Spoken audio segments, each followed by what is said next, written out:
Vanden for his interest in something that I think every American shares. I have a young family. I have 6 kids. Many of them are just young couples. They're starting their careers, they're starting their families, they're starting to make their way in the world and their mark on life.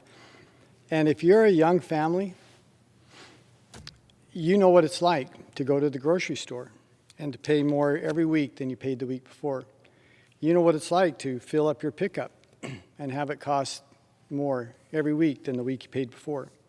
And the reason you're driving a pickup is because you're a working American. You're not driving a big pickup around the city, you're driving a big pickup because that's what you use to work. Whether you work on farming or ranching, like I did when I was young, or whether you're working construction, or whether you're working going down to the docks, those are the folks who are paying the price.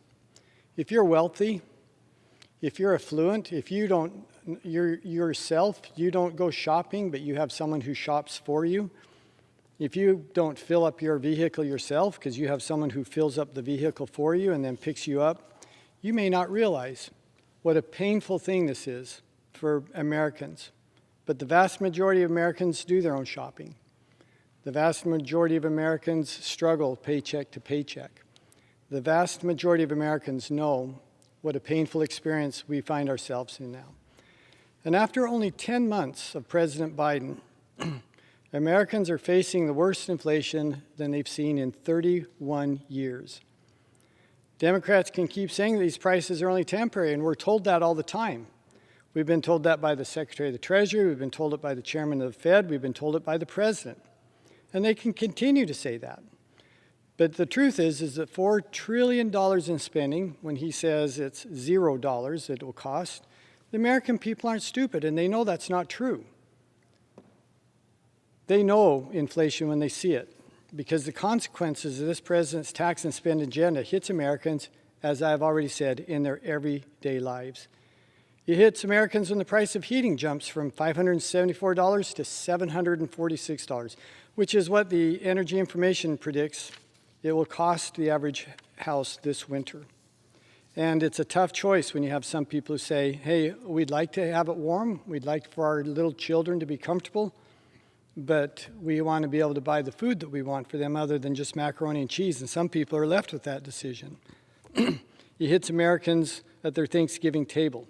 As we have said over and over again, this will be the most expensive Thanksgiving in American history, when frozen turkeys cost an average of 22% more than they did just last year. And what does the president do to alleviate some of this financial strain and the pressure that so many American families are feeling? Unfortunately, he does the same thing again and the same thing more.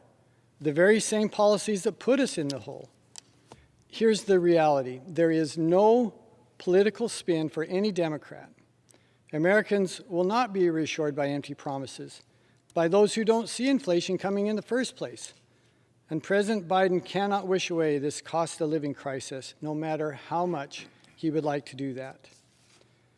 From day one in office, President Biden's mission was clear. He wants the American people to rely on the government from cradle to grave. He sells his agenda. He's telling Americans that more taxing, more spending, more mandating will solve the financial problems. But this is just economic nonsense. It's an economic fairy tale. And this one has a scary ending, the kind that only George Orwell could imagine. But because it is Thanksgiving, we can be thankful that we know how to solve these problems. If we didn't know how to solve them, it'd be much more worrying, much more stressful. But the truth is, we know how to solve them. Congress simply needs to start expanding that opportunity, not shrinking it with mandates after mandate. Congress needs to start empowering the people, not expanding bureaucracy with tax after tax. Individual liberty must always triumph government dependence. If President Biden cannot accept that reality, we can expect more of what we've seen and felt over the last 10 months. But if he can understand that people, not the government, are the key to our success, American culture and American businesses, American families will reap the results. I sincerely hope that he will.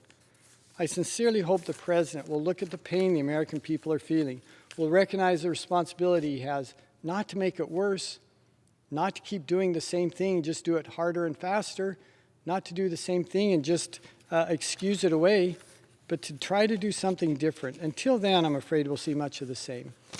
And I think I speak not only for Republicans in this, but many independents, many Democrats feel the same way. We hear from them when we go back home as well.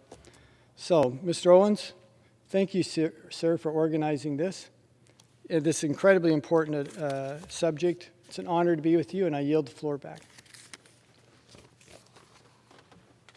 Thank you so much, Chris. I now yield the floor to Representative John Curtis from Utah's 3rd District.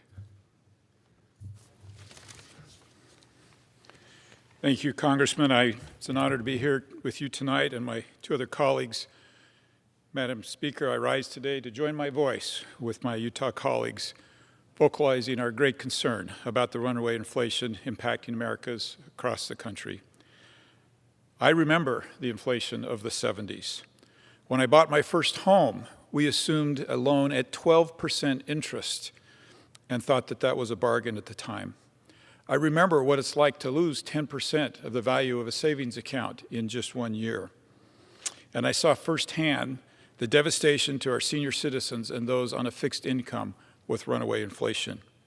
And here we are, 40 years later, pretending that trillions of dollars of wasted government spending is okay and that it won't impact inflation. Madam Speaker, in the simplest terms, inflation is financially handcuffing the American people and their families, which is further evidenced by the fact that the Consumer Price Index is now showing the highest level in over 30 years, and that's not okay. The White House tells us not to worry about inflation. It's all under control. I think Utahns know better. They see the gas prices, and they see the difference they pay at the grocery stores. Utah specifically have seen their gas prices rise by over 70% this last year. And what is the response from Washington, D.C.? We can fix this. All we need to do is spend trillions of dollars more. Seriously, employers can't find employees to do the work, and the president touts his $1.2 trillion infrastructure bill as job creating. We also know that inflation is an unlegislated tax on hardworking Americans, most notably some of our most vulnerable communities, like low-income communities and rural communities with less access to goods and services. But instead of focusing on finding ways to address critical supply chain shortages, to lower our energy costs through policies designed to generate more independence on energy, and to address the growing behavioral health care crisis, we're doing just the opposite. We shut down U.S. pipelines and then ask our enemies to produce more dirty oil. Here are the facts. 40% of all the money printed in the history of this country was printed in the last 20 months. 40% of all the money printed in the history of this country was printed in the last 20 months. Congress has already authorized, just this year alone, $3 trillion of additional spending, additional to our normal spending, and we're about to spend another $2 trillion. It's hard to get your arms around what is $1 trillion. Let me put this in perspective. That's approximately, this $5 trillion of spending is approximately $25,000 for every man, woman, and child in the United States. It gets worse.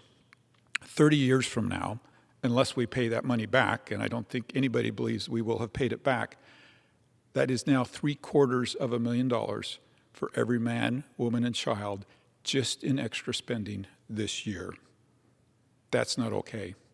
It's simply time to stop the bleeding and time to earnestly focus on bipartisan solutions that will address the growing needs of the American people.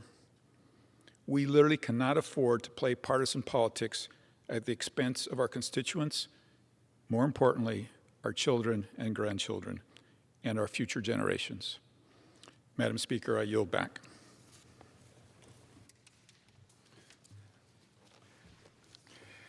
Thank you so much, John. I now yield the floor to